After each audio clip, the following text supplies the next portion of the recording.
Chers amis, bonsoir. Vous êtes bien branchés sur Rango TV. Ce soir, je viens vous relater quelques titres très importants. Banegoma Bolingo, vous avez bon bonsoir à Rango TV. Raphaël Goma Molbenabino, Nalingina présenté quelques titres. Oh, on a coûté l'internet, ils ont écouté ça. Batobo Zala informé. Information des Toba qui est très important. Et là, quand on y est Congo, il y a un de Tokosala.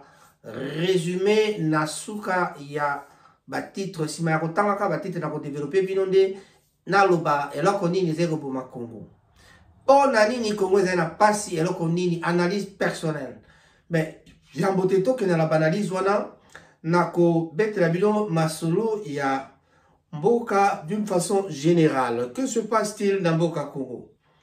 Album Légende ya Koffi Olomide et Bandi Bongo Kobima.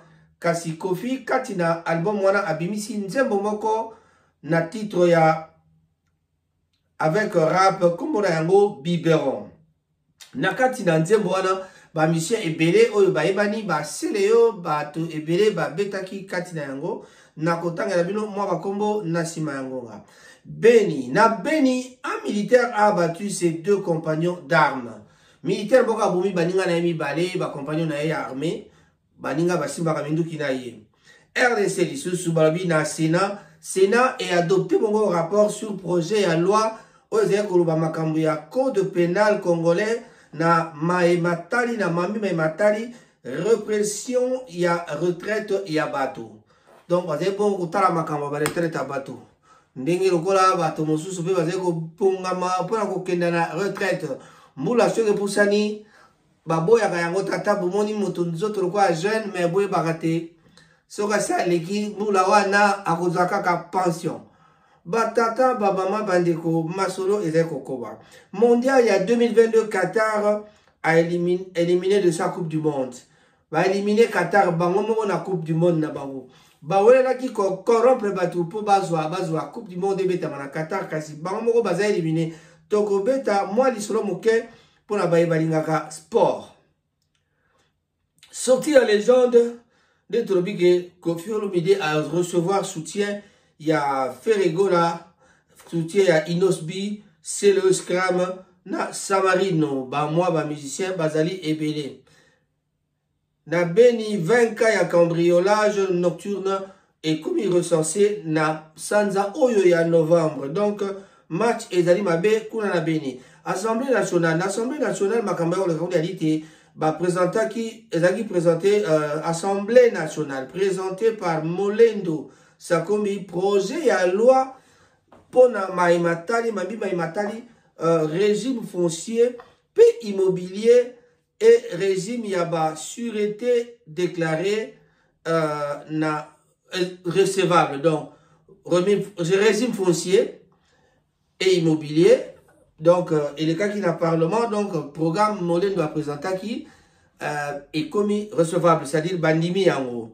Beni, lancement à 16 jours d'activisme contre les violences faites aux femmes. Foot, RDC, Michel Dinzey, nommé sélectionneur des Léopards. Voilà. Tokena mondial, le Brésil perd, Perdaki, donc, Danilo.